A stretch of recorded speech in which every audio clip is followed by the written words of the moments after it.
Good morning, guys. Trooper Steve on patrol live here a little differently today. I should have been here at the Clicko studio yesterday with the storms that were rolling through, but it is day 2 of National Police Week taking place throughout our country, but specifically in our nation's capital. And I told you yesterday that I wanted to make sure that we dedicated this week of Trooper Steve on patrol highlighting what Police Week is about. And you know, I happen to know some really cool people that happen to go to Police Week all the time. And they're on the C.O.P.S Foundation and happen to be really good friends of mine. I'd like to introduce to you guys to some good friends of mine with the Concerns of Police Survivors organization, Virginia Coates, Ricks, and Kyle McAllister. Thank you guys for joining me. Can I hear you guys? There we go. So you guys are currently in DC, right? Yes. Yes. So, all right, Virginia, tell me a little bit about what your position is, who you are, and a little bit about the C.O.P.S Foundation. Okay. So Cops Otherwise Concerns of Police Survivors is an organization made up of survivors, meaning you've lost a loved one to COVID-19 death. I am a surviving spouse. I have lost a husband in 2010, and I currently serve on the national board, which means for all chapters. And we have certain regions. In my regions, Florida, Georgia, Virgin Islands, and so I'm the Southeast Regional Trustee. And this is my friend Kyle. Okay. Also from the Northeast Regional Trustee covering Northeast part of the country for cops. I am a survivor in Greenville,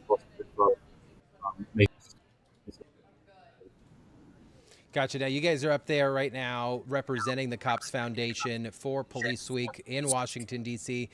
When did you guys get up there? May 10th. We've already been up here a few days. We come in. To get a lot of the administrative stuff out of the way and get things ready for the families to start making their way up there, I'm sure. What has the days leading up to Police Week? Talk to me a little bit about that for those that have no idea that there was even a Police Week in existence. So we coming into Police Week, we have about 6,000 survivors. Some are returning families, and most of them are first-year families. So these are families that are coming in from all over the country who have lost an officer in the last year or years prior, who will be coming to the nation's capital to have their officer honored at the Candlelight Vigil, which is tonight, and the May 15th Capitol service. And um, They will be coming to the host hotel where we will give them peer support over the week and give them the support that they need to get through their loss. And There's also 2 full days here when it's not the candlelight or the memorial of survivor conferences, and they'll meet like survivors, new survivors, and what we call seasoned survivors to help them know that they're not alone in this journey. And unfortunately, there's hundreds like them as well that they can lean on and learn what it's all about, and that will never forget their officer. Now, tell me a little bit about the welcome, because I know about it, you guys know about it, but seeing that welcoming at an airport, and it's easy for us to talk about, but paint that picture for someone that may not understand what we mean by that, a true welcoming for these families that are coming to DC, because they're not just hopping in a car and Ubering somewhere. The highway is theirs. So they get off the plane and they're greeted immediately by honor guard saluting them. The honor guard usually their agency, or and if they didn't send an agency, there's lots of small agencies. There's an honor guard there to grab the surviving families immediately from the airport, and then they get on a bus, like a charter bus, which is escorted by motors all the way to the hotel, and the bus is full of survivors. And you just look around; it's breathtaking. This is my 15th year after losing Brandon, and it's still, when I get on that bus or get off that airplane, it still will take your breath away. And you just go right back to that moment, but you know that this is where you need to be and get through it and remember that you will remember. Yeah, seeing those pictures and just being a former motorman, it takes your breath away a little bit, knowing that It's a family taking care of a family. And throughout the week, you guys are going to be doing a lot of fun stuff too. Talk to me about that because it is a solemn event. It is has an undertone of really serious things, but talk to me a little bit about the fun stuff. Yeah, so starting tomorrow, the kids will be leaving the host hotel. They'll be escorted by the motors on buses. They will go to the kids and team programs, which is where the first year families and kids get to experience like the first outing with cops so that they can go to kids camp and stuff like that. And so they'll be escorted to the FBI Academy, um, Quantico, and they will get to spend a day with um, the soon to be graduating class of the FBI class, and they'll do evac courses, all kinds of stuff with them, just to get away from the host hotel, so they can pretty much be with their peers and get to know each other because they're going to be going to kids camp more than likely together. And it gives them a break from the parents and gives the parents a break to go to their sessions here at the host hotel. Um, so there's 2 days of kids and teens programs. Tomorrow is one, and then on May 16th the other.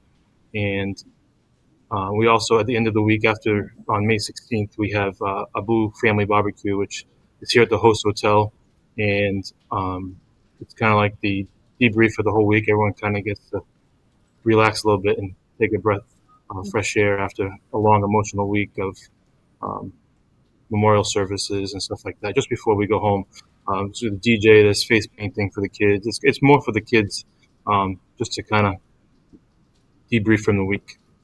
So when it comes to debrief for the adults and kind of get away, there is a tent city, right? And where everybody gets to come out, hang out, camaraderie, that brother sisterhood, to where you get to talk and remember and get to say people's names out loud to where you could tell stories. Mm-hmm. Yes. That's where most of the officers go, the law enforcement. Yeah. It's Tent City if they want to kind of let their hair down during the week, after hours. After hours, right? So let's talk about cops on a local level. Kyle, I know obviously you're a trustee from outside of our Central Florida area, but you play a big role here in Central Florida too, just because you were at our Blue Light Gala just recently here. You're an amazing guy with Virginia, obviously, there with some of the crew here. Talk to me about the different events that cops put on throughout the year so that Police Week and these types of events are successful. Yeah. So we pretty much on the Northeast or any regional, we travel within our region to different events. So all the chapters hold events throughout the year. Some have galas, some have weekend trips for their families, and it's all about the peer support during those. It's people who get the loss, that have gone through the same thing that we have, and it's like in New England we have a dude ranch trip that we take 300 family members to a dude ranch for a weekend, and they do horseback riding, all kinds of activities for the kids, like you guys do in Central Florida. You guys have the gala, A summer retreat. summer retreats. So I didn't know this you happens. Northeasterners know how to ride horses. I thought that was like a Florida thing. I feel like we might need to go out there and test it out. Yeah, I think that might be a cool little fun trip, man. So, what should we expect to see coming out of Cops throughout the rest of this week? Because we've been following you guys on social media. We've been I've been making sure to stay up with you guys. What other things are you guys looking forward to finish the week out? So tonight's the candlelight visual. Unfortunately, the weather's not looking so good, but we'll still be there. You can expect thousands there, and where they'll read the names for the first time during the candlelight visual of all the fallen of the last year, and then also fallen from years past that are recently recognized.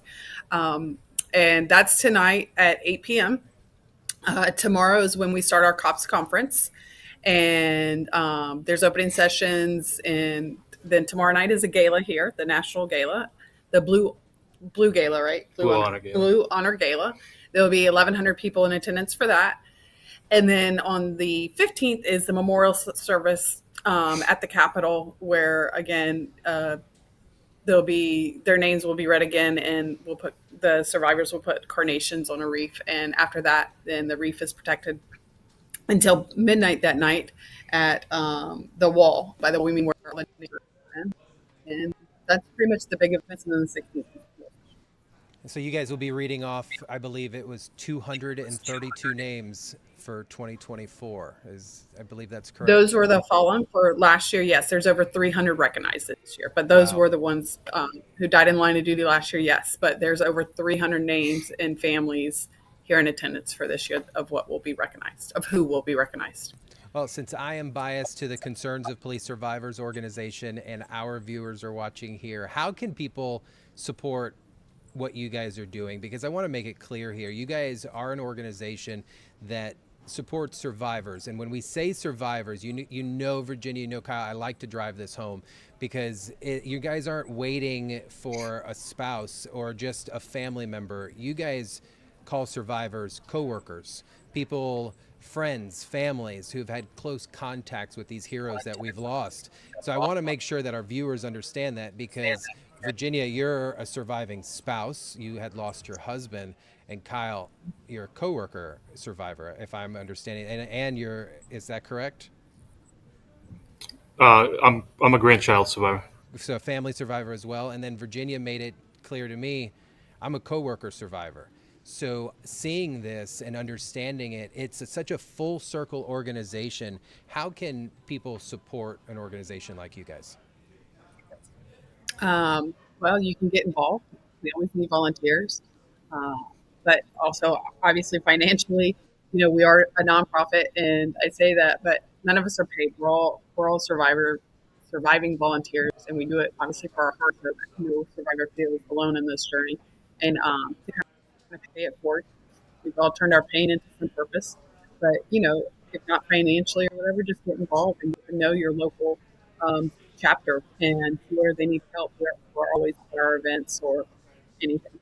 The families love to see people and tell their stories and have others learn the stories of their loved ones. Well, I know you don't like asking for money. I know you guys aren't big on that. You guys like putting events on. Some of the most humble people in the world, but I will ask it. Visit the C.O.P.S Foundation's website and donate, because you guys have no idea when they say they put on chapter meetings. It's not like they're meeting at a local picnic table and simply getting some subs. These guys put on full weekends for family members, for their children, for friends, for coworkers. They put on retreats for surviving spouses and for surviving coworkers. This is an organization you want to support. Here's the website up there on the page right now. You can donate here and the funds go right back. They have an amazing president, Connie Moyer. Make sure that these guys run their ship kindly. I know Kyle, make sure the president walks a straight line too every now and then, because you know, you got to have a really outgoing personality to deal with such a heavy topic. Kyle, Virginia, I know you guys are crazy busy. I know Police Week has got a lot going on. I know I bugged you like crazy yesterday to make sure that I could make this happen.